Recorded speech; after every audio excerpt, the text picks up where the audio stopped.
I love Launch Control as a platform. Obviously, I've learned how to use it well. I've had great success reaching, marketing at scale. I think the pricing is fair. I think the customer service has been amazing. I've even allowed my team to go in and use customer service. The integrations have worked great. There's a reason that I ran 2 accounts at scale and was doing a ton of volume. And that I was able to have the success I did largely, helps to your availability, to all the customer service reps, to all the trainings, et cetera, et cetera. Thank you. So I have nothing but good things to say. Why are we leaving? It's nothing personal. Our business has pivoted because the market has pivoted. So the reason I was using Launch Control was because we were doing bulk marketing. It was part of a bigger funnel. Bulk was kind of like the top of the funnel. And so we were, one of our main buyers, was like a hungry dragon, and we couldn't feed the dragon enough. So I needed the ability to run volume. And that was the most cost-effective, efficient way. I mean, you can see through my 2 accounts, we were probably running, and I'd love to actually bring them up at some point on this, just so we have the visual, but like we were probably running 10,000 texts a day between 8 markets. Yeah, we have the statistics. Yeah, I would love, oh my God, I'm a data nerd, so I would love to see the statistics. But yeah, we were probably running close to 10,000 texts a day. At one point, I mean, I know there were weeks, depending on our data flow, where we were spitting out like probably on average 16 leads a day. Now, mind you, what we qualified as a lead was someone raising their hand and saying they did in fact want to sell. And then I was looking up a quick Zestimate and saying, are they reasonable within, recent comps? Call it a 30-day comp. If the asking price is on point too, right? Yeah, most investors are qualifying based on 4 pillars. My theory was, if they're possibly a seller, I want them in my ecosystem, where I can drip on them and be front of mind at the time that, we'll qualify once we get them into our ecosystem, figure out, hey, what's their timeline? Like, is it a 6-month follow-up, or is it someone that we're going to try and get a contract in the next 30 days? But the goal is just to push them through, right? To get them, for sure, off of Launch Control into, a full CRM. Yeah. So Launch Control accomplished that amazing for us. We were using FreedomSoft, and I had to use a Zap to integrate, but everything was seamless. I was able to create it, so I pushed everything through well. So our business model was going bulk. We were trying to funnel as many possible sellers in as we could, because we had a buyer who was paying, we had buyers who were paying top dollar for pretty houses. So we knew that business model wouldn't last forever. As investors, I need to be able to solve a problem. I need to solve either a property problem, it needs work, or I need to solve a personal problem, just life happening, Definitely. divorce, death, job loss, bankruptcy, all the things that go with life and cause someone's finances to change, or their situation to change, where all of a sudden they're like, I can't afford this house anymore. And so challenge with going bulk was we couldn't hit our niche data as hard as we needed to. So what I love about Launch Control is I had amazing deliverability. I had great response rates. I had everything that whatever you guys have figured out in the algorithm on your side to keep compliant and keep deliverability up. In conjunction with, I'll give myself a pat on the back. I mean, you can see that I had probably 21 different templates written out, multiple spinners. I was flowing through, all the numbers. Like, I had it so, like, ideally, I was never going to even be a blip on the radar of spam. I don't think any number across all of our markets was sending more than like 5 or 6 texts a day, and like whatever. None of them, like, they were all unique texts. Like, there was so much diversification that it was, ideally everything would appear like a real human. And that's what you guys did a really good job of, is you allowed me to have amazing deliverability, which at the end of the day, what do I care about? I care about that I don't have to worry about the fact that my software is reaching my potential customers. That peace of mind every day was amazing. Can't thank you enough for whoever built that out and accomplished that. That was amazing. Challenge being, right? It worked on bulk. Why does it work on bulk? Bulk, I don't want to bother them all the time. They don't necessarily pop up on the radar of having any kind of reason whatsoever to sell. So there's no point to me hitting them more than once every 30 days, every 45 days, every 60 days. I was okay with that. The one limitation of launch control that kind of we have to pivot from now is whatever the algorithm is, I can only text someone once every 30 days. The system won't allow me to text them more than that. I'm sure that keeps everything compliant and keeps deliverability good. But so what's happened in my business is the market shifted, as you guys know. Interest rates going up has changed retail buying patterns, which trickles down through what fix and flippers are doing, trickles down through wholesalers. Like it affects everything, right? So like, it doesn't make sense for me now to try and generate bulk leads from people that want full retail and don't have any pain or urgency. So what do I have to do? I have to start from the top of my funnel again with new data. What data do I start with? I start with people that have legit pain and urgency. I need a problem to solve. I can't just pay top dollar because that's what my buyer's paying based on their business model.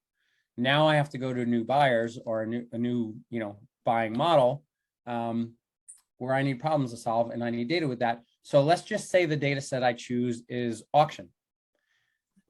I probably don't get most of that data till 30 to 60 days out. That data is being hit by everyone and their brother. If I can only hit that person once every 30 days, and I think somehow my text is going to be so special that they're going to respond and I'm going to get that deal and I'm going to stop their auction, then I'm delusional. I know that with that data, I have to be more aggressive. My VAs now are single line dialing. And so slow and tedious, the dead opposite of what we were accomplishing with launch control. But here's the thing, right? On that data set, we know that it's a ticking time bomb. These people are going to lose their home in 30 days. And so the thing that sets us apart is that I'm calling them every day, multiple times a day. I'm texting them, I'm leaving RVMs, I'm doing whatever, because I'm the guy that's not giving up on them. Because if they do finally answer one of those calls or respond to one of those messages or whatever, they're more likely, in my mind, to respond to the person who didn't give up on them. Because who are you going to trust with one of the biggest financial decisions of your life? The guy who texts once every 30 days or the guy who was on top of you every single day right up until the auction. And then you finally gave in, you're like, you're my dude. I realize that this is a real problem now. I'm actually going to lose my house. And if I'm going to trust someone, it's going to be you. And that's basically what we pivoted to. Our data now, we were running, so let's just look at it. An average work month is, call it 22 working days. We were running about 10,000 texts a day. I couldn't hit any of it twice. I had a data set of roughly 220,000 prospects. Now I'm probably running less than 2,000 prospects. I'm just hitting it way more frequently. So unfortunately, just for my needs, to be able to hit the data set I'm going after, launch control, just, it's a different platform. I get it. It's basically a specific data set, and there are times where you just need to hit them more. Someone else will be there faster, right? That's exactly it. For bulk marketing, launch control is amazing. I've worked really with other texting platforms, and launch control, I had started with it almost 2 years ago now, in my initial account. And I had left for a minute and I had tried other things, and there's, good reasons I came back to launch control, and then obviously scaled up to the volume we were doing. You know what, David? I remember last April or something, and that was back when I was just starting in launch control. So you were canceling back then. I remember that. I'm not sure what it was, but you did come back, and the way you came back and the results that you made, and we do have metrics, right? So I would love to see my metrics. So fun. Okay. Let me see what I can show you. Let's bring it up. Okay. That's why I was so sad. But I understand when people work with time-sensitive properties, and as you said, the market shifted. So yeah, but it would be such a shame to lose these statistics. I So know. I mean, please. so I have a VA who you guys probably haven't spoken with, but customer service has definitely spoken with Joy, and she's my data / systems manager, and so she's pulled. So Yeah. all of our leads have already been pushed to CRM. Obviously, we've taken all our metrics on. They fill out a daily KPI tracking sheet, so I still have a lot of that. And the other thing, what do they do? Ooh, this is stuff that I haven't even seen, right? You guys get a different version.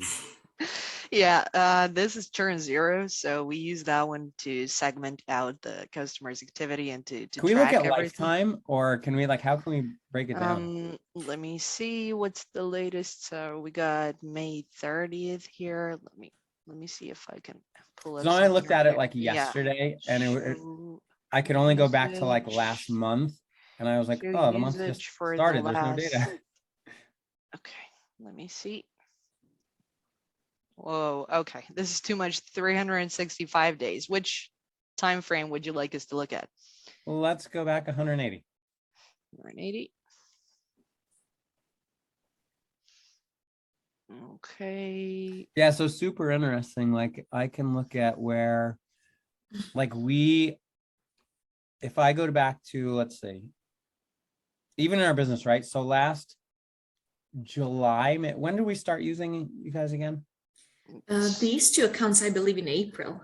Oh, wow. Okay. So I'm just April's. thinking we hired our first virtual assistants probably last July. So that's where things would have probably ramped up a little bit. 6 months, maybe. And then probably around. Yeah, so I think we can see Probably as around far, January. I think we can see as far as February 1st, something like that right now. Yeah. So, but that's when we started using this. So basically we cannot go earlier than February. Yep. As from February moving This forward. is just one account. Wow. Yes. Just See, one. The one. You maxed it out. Like, look at this. Then you had some more activity in March. So March was really big for you. Then start of April. And then 2022. Yeah. So we had basically, okay, so this is 2022. Right. We had 6 VAs at one point. Probably through, February, March, April, May, we would have had 6 VAs. So in February, they were doing a great work. In March, they kind of picked up speed mid. So here's what happened, right? So mind you, my whole market was roughly 270,000 addresses. So obviously that whittles down. You get you got a lot of not interested, a lot of do not calls, a lot of, so what happens is towards the end, I've already hit my data set at least once a month for multiple months. So now our lead flow started going down because there ain't no pain. And we've hit these people 4 times now, 5 times now. And because that was the whole market, definitely, I couldn't create any new data. There was not, all I could do is hit the data another, a 6th time, then a 7th time, then an 8th time.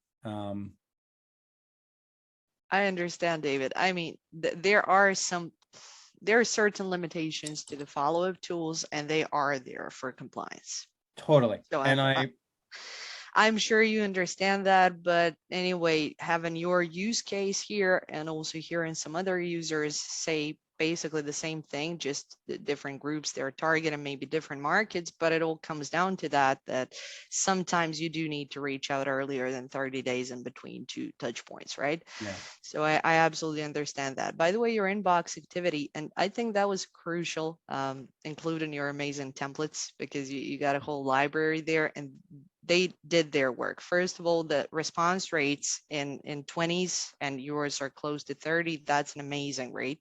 So that is higher than I see on average. And let's see, if I have 100 high performing accounts right now, yours has been one of them for the past 3 to 4 months for sure, as far as I was tracking. And that was everything. So first of all, you organize stuff on your end, then you utilize the follow-up as much as you could have, right? Because Yeah. there is something that we set on our end, of course, for your safety, but then still I understand the specific, specific case of what we have right now. But basically, also, I noticed that you utilized the inbox. Your VAs have been doing a great job of that. And your inbox is probably crucial when it comes to deal making. So I would like to hear on how have you been standing on the lead breakdown and deals closed since you started using LC, because that's been a history and a whole era, I think, as Adrian mentioned in that email. But I would definitely. Are we getting like down and dirty? Are we talking real numbers here? If you're open for it. Yeah, I mean, so I'll be honest. So at one point, so my Freedom Soft account, which is our CRM, has about 1,700 leads in it right now. Of that, funny thing is our business has been 50-50, if not a little heavier, JV versus direct to seller. JV doesn't cost us anything. So super interesting KPI, right? Our average deal, and why we were spending so much and going so hard. I mean, it cost me about 15 grand a month to turn the lights on. That's a lot of overhead. But at the time, when we made that decision, our average deal was about 30 grand, and we had about 700 grand worth of deals on my whiteboard.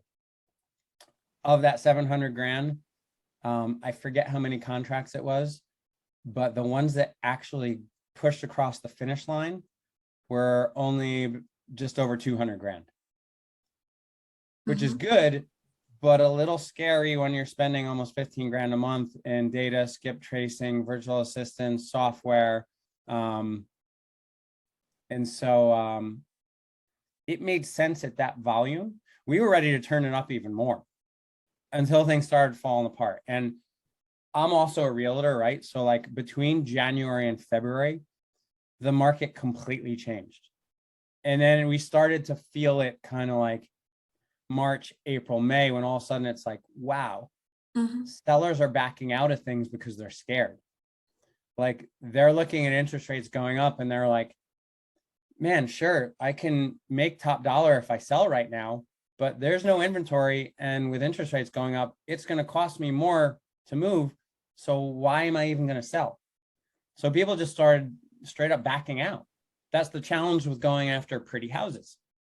We were going after people that didn't need to sell. It was just one of those unique market situations where their places appreciated so damn much. They were like, oh, if some idiot's going to come pay me this, and of course I'm going to take the money. But then the reality set in of like, wait, where the hell am I going to live? And how much am I going to pay on taxes? And what am I really left with at the end of the day versus what am I going to pay for my new place? And what's that going to cost me a month? I'm like, wait, I'm not actually getting anywhere. Right. People think about those things. Yeah, things started falling apart for reasons that were beyond our control. Like as investors, we did everything right on our end. And then the shifting market and the things that we couldn't control just changed the patterns of our sellers. Like they just got spooked. I understand. So So David, what's the strategy now, basically? Is it going to be a different marketing channel? Or are you going to be texting them through another platform, if I may ask? So yep. So I have 3. So I went from 6 VAs to, this is what hurts, right? It's funny. Like I had to let 3 perfectly good VAs go because they had done nothing wrong. Again, our revenue wasn't what it was on par to be. And our expenses were high. So like I literally halved my team last week. So it's funny, like you sent me like an email, you're like, this is actually a really emotional decision. Like, I feel like I'm letting someone go who hasn't done anything wrong, but it's just like, as a business owner, like I have to make those hard decisions based on like, hey, if we're spending too much money, like the business won't exist in a few months. And this unfortunately was one of our larger expenses, because not just the platform itself, the data I need to constantly be feeding it. So it's like, now I need to pay for all the data and then skip tracing the data. And all of a sudden, like that's 3x what it's costing me just for the software. And then I need the team of VAs to run it. And so it was like, man, where am I being inefficient? Well, let's look at where our deals came from and what our cost per actual closed deal is. And so What are we shifting to? We're shifting to single line dialing niche data. I understand. So we are basically looking at like, we have a very, very, very specific reason on why we're calling these people, and we are tracking it ridiculously, knowing everything that happens with every phone number to know, did we get a correct number? Yes or no? What was the response? Yes or no? Off of this much data, how many actual conversations did we have? I'm ridiculous about tracking my KPIs, if you can't tell. That's important. I mean. That's everything. If I want to predict where's my next paycheck coming from, I have to understand those metrics. That's the only way. So it's going super niche. Will we still be texting? Small scale. Nothing at volume, and we'll be texting it more aggressively. That's what I wanted to ask, actually. If you intend texting, yeah. Yeah, so we will be, straight up, I'm using RA reply. I can build out okay, this hurts. Yeah, I know. I figure, you know what, you guys need to know, right? Like I'm not holding anything back. Like, I'd rather have you know, like, we like reason being, I can build out a campaign for auctions where I literally am texting them 3 times day 1 and dropping 2 RVMs, and 2 times day 2 and another RVM, and another time day 3. And I can go hit them 30 times over 30 days via text and have my VA single line dialing. And for someone who's going to lose their house to auction, that's kind of what it takes. I've looked at some of our, I've tracked some of our metrics, and like, it may be attempt 15. Someone's ignored everything. Then all of a sudden they respond. What happened if I wasn't there that long? I would have never gotten that. So this business isn't about being smart necessarily. It's literally just about being stupidly consistent. Exactly. It's literally just checking boxes, like completing tasks and being consistent. Consistency wins every time. It's the key. It's the key. And you know what, Dave? Not all of our customers are as consistent as you, obviously. So I should not be saying this, but there are some of them that need some more handholding, that need some more consistency. If you want to bring me on as a consultant and tell people what they're doing, I like to joke that I've made all the mistakes. I've spent all the money. I've tried all the softwares. I've tried all the CRMs. I've made all the mistakes, because that's just who I am. I just go out like a bull and just mess things up. And then, that's how I learn. That's how I find a better way, right? That's why my account was able to perform at a high level, because I had to go out and mess things up.